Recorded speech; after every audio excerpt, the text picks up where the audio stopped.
today's video, I'll be showing you the best settings for DbD Light that can give you a competitive advantage, as well as giving you the best FPS possible. There will be timestamps in the description, which will also mean that you can skip forward and backwards, like in the timeline. Yeah, let's just get into it. First things first, you will want to make sure that your quality setting is on low, and that your screen resolution is at 100%. Next, make sure your game is on full screen mode, and that your screen's resolution is your native resolution. So mine is 1440p, so it's 2560 by 1440. If you have a 1080p monitor, it'll be 1920 by 1080. If you're on like an older laptop, it'll be like 1366 by 768. You get the idea. Just make sure you are on your native resolution. Make sure Freesync is off. And if you are on an ultra wide resolution, I would recommend you to turn on 16:9 aspect ratio. This will make sure that when you're in the game, it will add black bars to the left and right of your screen, so that you can get the full FOV that you would lose out on if you played on ultra-wide normally.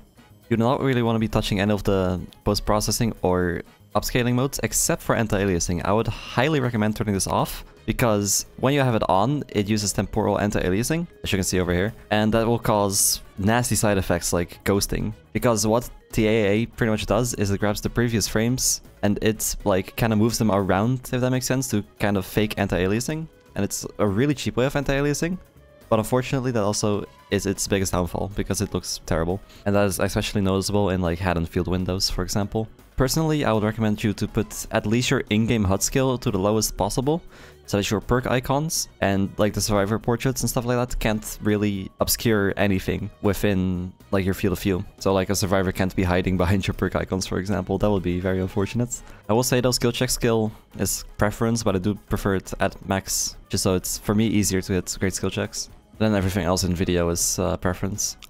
Up next, I want to talk about heartbeat visual support really quickly. I personally have it off because I find it distracting, but it is an advantage on killers like Sadako or Victor, because they have a lullaby, even though they're undetectable. So it makes it pretty easy to know when Victor is near you or Sadako is teleporting towards you, for example. And it makes the fake teleporting add-on completely useless on Sadako, because you'll get the heartbeat on your screen if they actually teleport near you. I would recommend you to turn off subtitles, as it's just extra obstruction on your screen that you don't really care about. And if you're colorblind, I would honestly avoid using this. And I would personally recommend you to use Reshade, which I will be talking about in a little bit. So once you're done there, you can now exit out of the game, and I will show you some other cool tricks. So now we will want to go to our app data folder so that we can customize the game user settings file. To do this, you want to open up a Windows Explorer, if you're on Windows, and you want to go into local app data, so percentage, or like percent icon local app data percent, click enter. You're now in your local app data. This is where all of your stuff will be.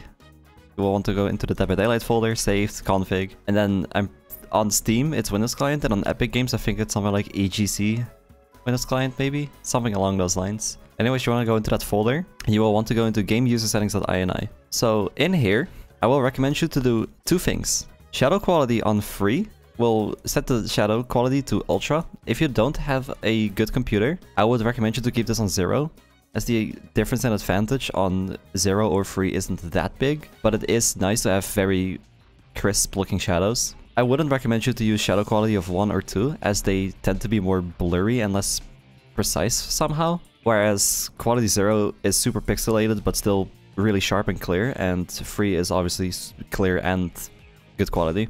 Up next, I would recommend you to just press Ctrl F and type audio. This will put you towards audio quality level, which I would also recommend you to put at free, because there are bugs with it on 0 where sometimes audio stuff just doesn't play, which is pretty weird. But it's something that a lot of Spirit players recommend you to put on free, just to make sure that everything that should work will work. But of course the game is buggy and sometimes audio will still not work.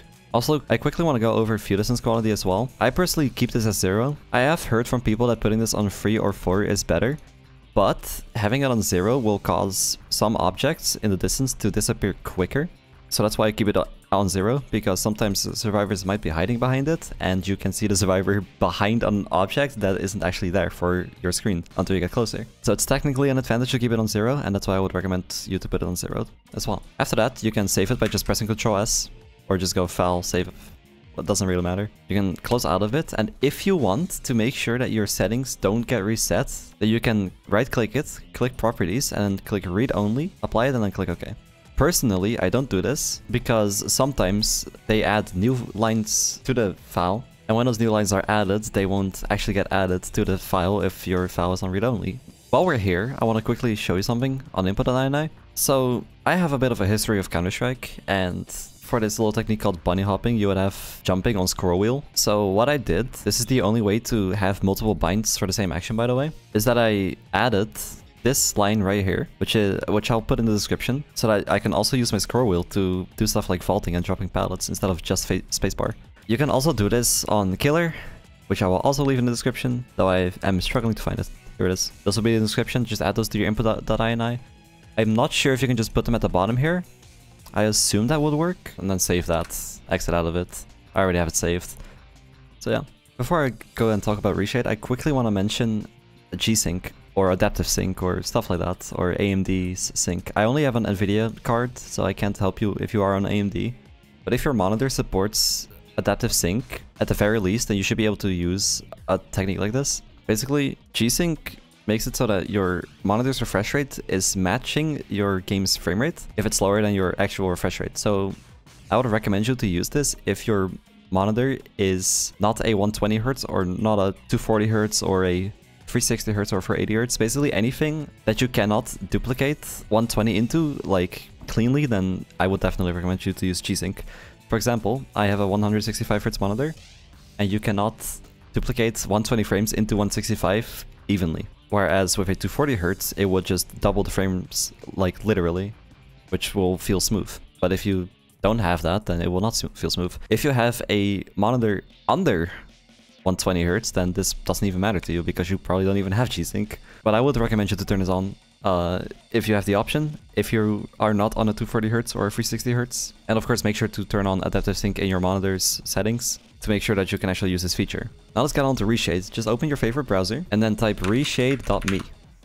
This will get you onto their website, and then you can just click download and then download Reshade, and then you get an exe. You open that exe, you might get a warning like this that it's a virus, but it's not a virus, trust me. You shouldn't trust people on the internet, but just trust me for this once. So now when you have this screen, you want to click browse, and you want to go to your wherever your game is installed. So mine is on my D drive, Steam library, Steam apps common, DbD, binaries, Win64. This is where you want it to be. This is the exe you want. You don't want the one that's over here. This is just anti-cheat, as you can see by the logo. You want to go into binaries Win64 and then have this one. If you cannot find your install quickly, you can go to your Steam, right-click it, manage, and then browse local files. And this will give you the folder that you need. And then if you really want to, you can just copy this, go into Reshade, paste it in here, and then you're there. But yeah, you just want this exe right here. When you click next, you want to have it on DX10, 11, 12, because this game runs on DX11 by default. Click next. You would get like install and whatever there is that you need. I already have it installed, obviously, so I can only update it if I want to, which I guess I will, just to make sure. And then that's installed. Just make sure that when you're installing this, to install every effect that you can. I would recommend you to just install everything. It shouldn't have an impact on how your game runs, as long as you don't turn them on. So now that Reshade is installed, you can click play again. So now that you're in game after it took 5 minutes to boot, you can press the home key on your keyboard if you have one, and this will pull up your Reshade. It will give you some like tutorial related stuff at first, which you can skip. You don't really need it, but I guess it's nice to go through if you're like very new to PC stuff. So now that you're on Reshade, I'm already on like my global filter. If you want to make your own filter, you can click add new preset right here.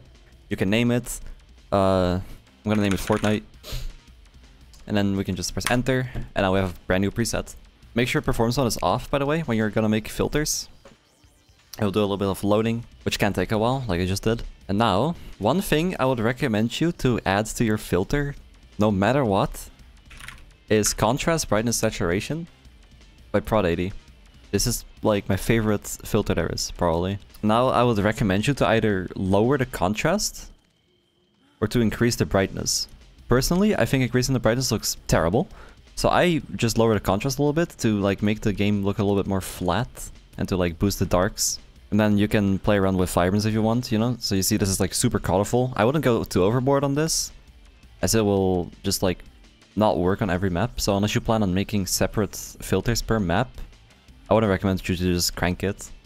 Just start out with having it, just having vibrance. You could put it like a little bit lower if you want. It's all preference at the end of the day. Me personally, I put this on like, I put the bottom one on 1 and then I put the top one on 250. Makes it really colorful, really vibrant, looks really nice. If you find your game too dark still, lift gamma gain is a really good option as well. And then you just want to drag the middle one up. As you can see, if I put all of these up, it's super like bright, but it's not incredibly bad. Whereas if I did the top one, it would be like bad looking. If I did the bottom one, it would also look really bad. So I would recommend you to just slide around with the gamma one. And I would personally recommend a value of like 1.2 or 1.3. But yeah, you can just like slide them up if you want, and then there you go. Now your game is already way brighter than without lift gamma gain, right? Now if you want the game to be more clear, there are a couple of options for Reshade. You can add sharpening, like adaptive sharpen is a popular option. Though I don't really like how it looks personally.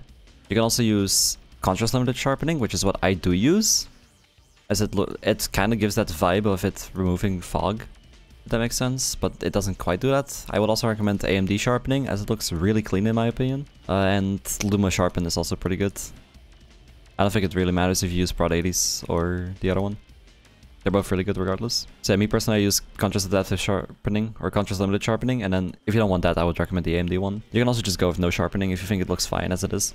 Contrast limited sharpening is pretty bad for like frame rate, so if you have a weaker PC, I would not recommend using it. And if you want to know what filters are using like a lot of PC performance, then you can go into statistics and you can see over here like how much time it takes for stuff to render, and usually this will also kind of indicate how much like frame reduction you would get, or like how much lower your frame rate will be if you have it on.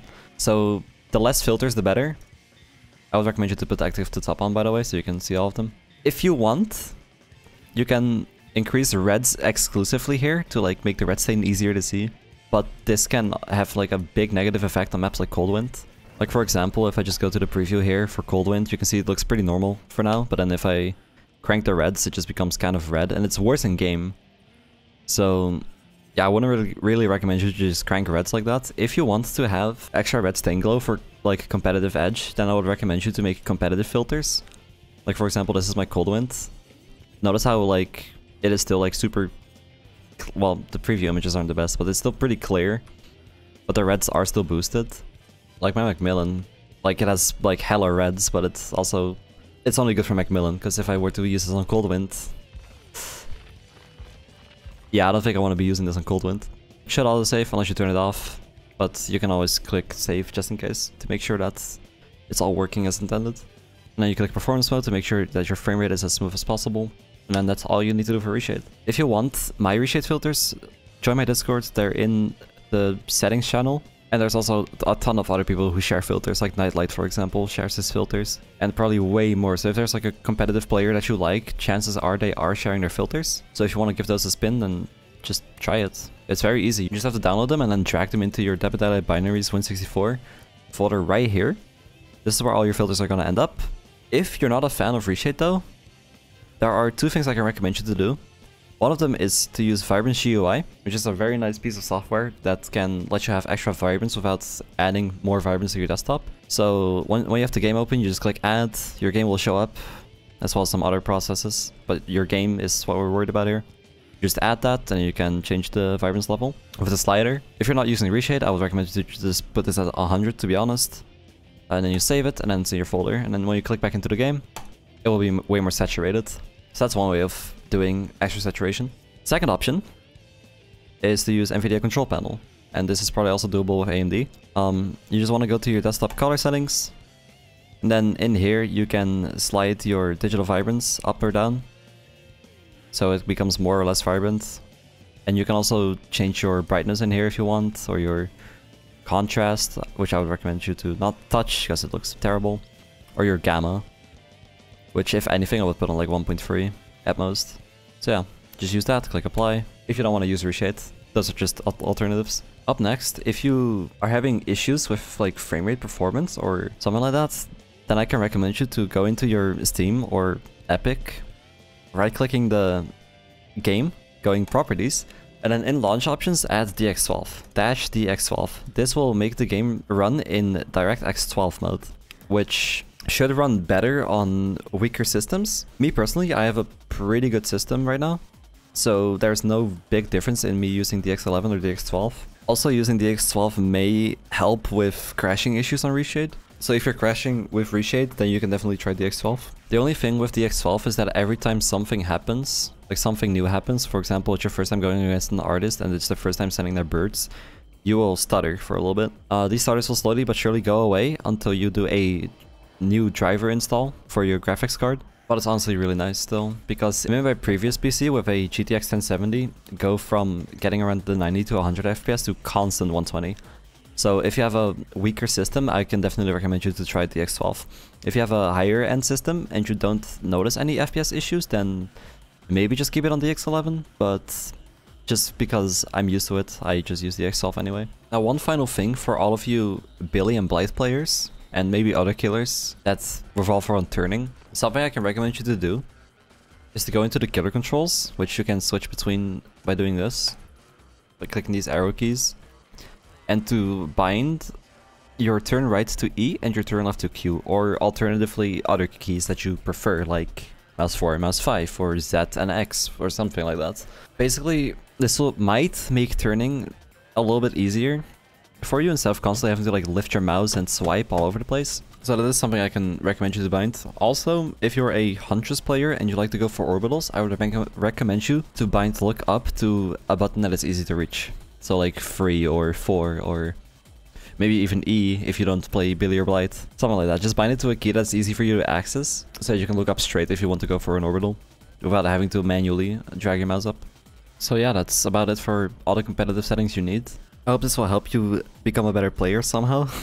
Though it shouldn't make that big of a difference. It is still really nice to know that your game is as visually clear as possible. And I've seen way too many people just having like really bad video settings, or just not understanding why certain video settings are used. And I just wanted to put a little bit more clarity on all of that. So yeah, I hope you guys enjoyed the video.